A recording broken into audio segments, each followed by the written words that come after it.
C'est quoi le bonheur en 4 clés? Ce podcast est un complément du précédent, mes secrets du bonheur. Alors le bonheur, c'est un état d'être heureux. Ce n'est pas une recherche, ça ne se trouve pas. Sinon, ce sera à l'extérieur de soi. Exemple, je serai heureux lorsque j'aurai gagné l'auto, je serai heureux lorsque j'aurai rencontré la bonne personne. De plus, la société de consommation nous fait croire que l'on a besoin de tel produit pour être mieux, d'avoir tel corps pour être irrésistible, nous fait croire qu'avec telle voiture tu seras le plus fun, et surtout tu dois changer la garde-robe tous les mois, sinon t'es plus dans le coup. Si tu comprends que tout est là en toi, tes besoins sont juste primaires pour être en bonne santé. Tout le reste n'est qu'une invention destinée à enrichir les lobbying. Tout est étudié pour nous créer des besoins afin d'enrichir les caisses des industriels. Si tu y réfléchis bien, personne ne connaît mieux tes besoins que toi. De même que ces personnes qui sont à la recherche du plaisir. Ce n'est pas le plaisir en soi qui pose problème. C'est le manque de plaisir, c'est la recherche du plaisir. C'est la reproduction d'une sensation de plaisir qui est éphémère, comme toutes les modes. Bref, encore une fois, cela sert à pallier à un manque, tout comme une cigarette sert à masquer un stress. C'est un cercle sans fin que connaissent bien les addicts à l'alcool, les addicts au sexe, à la cigarette, aux drogues, au pouvoir. Alors oui, certains sont perdus, ils ne savent pas comment faire pour être quelqu'un. Il faut se créer une image fun, une image d'homme libre, mais prisonnier de ses croyances. Une image d'homme fort, riche, qui a le pouvoir. Comment faire pour aller mieux? Ils choisissent la notion de plaisir, qui est bien plus facile à obtenir. Et comme elle est éphémère, il faut reproduire incessamment cette notion. Chercher le plaisir à l'extrême, c'est vouloir se sentir vivant lorsqu'on ne l'est pas. De plus, lorsqu'ils reviennent à la réalité de leur quotidien, cela leur semble tellement fade qu'il faut recommencer toujours.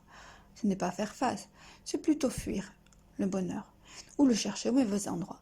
En effet, la société invite plutôt à cultiver la peur. Si tu ne te blindes pas en assurance, il t'arrivera malheur. Si tu ne portes pas le dernier Louboutin, t'es rien. Et gare à ton image si tu oses porter autre chose que la mode a édicté.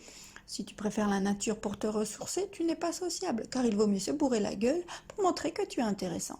D'ailleurs, les chiffres le montrent, il faut que tu suives les chiffres pour être quelqu'un et exister. Franchement, je suis vraiment loin de tout ça.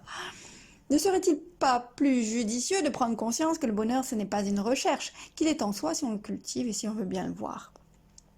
On a tout en nous pour gérer sa vie, régler ses situations. Ma vraie liberté, c'est de penser par moi-même, c'est de faire ce que j'aime. On peut me suggérer, certes, mais certainement pas me forcer.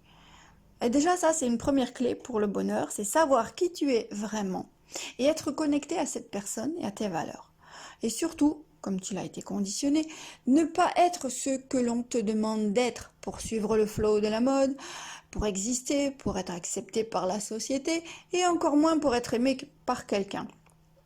Le bonheur, c'est simple comme être soi et rien d'autre. Il n'y a pas de jeu, ni d'enjeu. C'est aussi simple que de respirer. Ça ne plaît pas, on se moque de moi. Qui a raison, qui a tort? Alors là, je m'en fiche. Moi, j'aime ça, je me sens bien, c'est l'essentiel. J'aime les gens naturels et authentiques. Ce qui est super simple avec le bonheur, c'est qu'il n'y a pas besoin de calculer quoi que ce soit. Tout est bon dans le moment présent. Pourquoi s'inquiéter? Tu sais que s'il y a du vent, il va balayer les nuages, arrivera le soleil. Tout est un mouvement constant. L'instant d'après n'est plus l'instant d'avant. Quoi de mieux lorsque l'on comprend cela que d'apprécier et vivre intensément le moment présent? Quoi qu'il advienne, c'est ton évolution de vie. Mais si tu focalises toujours sur le futur, comment il serait si tu avais ceci, cela, mais quand seras-tu heureux si tu ne t'obtiens pas tes désirs? Ça me vient donc à te proposer la deuxième clé du bonheur, c'est apprécier le moment présent. Quel qu'il soit, quoi que tu vives, même si ce n'est pas forcément agréable, et c'est là que j'enchaîne la troisième clé qui est l'acceptation de ce qui est. Parce que lorsque tu t'accroches à une situation qu'on n'accepte pas, c'est faire du vent pour rien, on ne répare pas ce qu'on en a gâché. On ne peut que comprendre et faire en sorte de ne plus reproduire les mêmes erreurs, voilà tout. Et la quatrième clé, c'est la gratitude. Et ça rejoint ce dont j'ai parlé sur la notion de possession ou de plaisir. Si tu n'es jamais content avec ce que tu as, ou ce que tu ressens, au lieu de faire preuve de gratitude, tu restes focalisé sur tes manques. Ton voisin gagne moins que toi, il serait content d'avoir ton salaire. Le réfugié n'a pas de toit, il serait content d'avoir ta maison. L'invalide n'a pas de bras, il serait content d'avoir ta force physique. Si tu te lèves le matin et que tu peux respirer, sois heureux, tu es vivant et une nouvelle journée s'offre à toi. Alors qu'est-ce que tu vas en faire? La gâcher à te plaindre? La gâcher à chercher le bonheur? La gâcher à calculer et contrôler ton environnement pour obtenir de quoi te sentir vivant par quelque plaisir qui soit?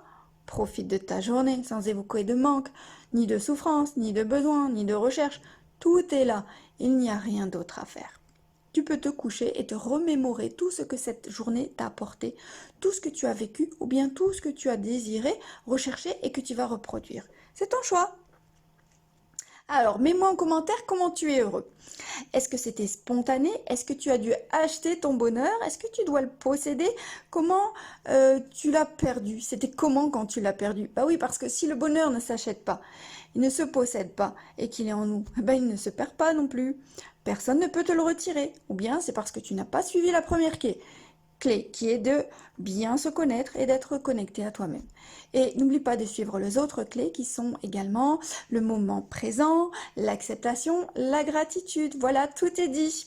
Alors, ne pense à liker, à partager, à faire vivre cette communauté du bonheur. Je te dis à très bientôt et coach-moi vôtre.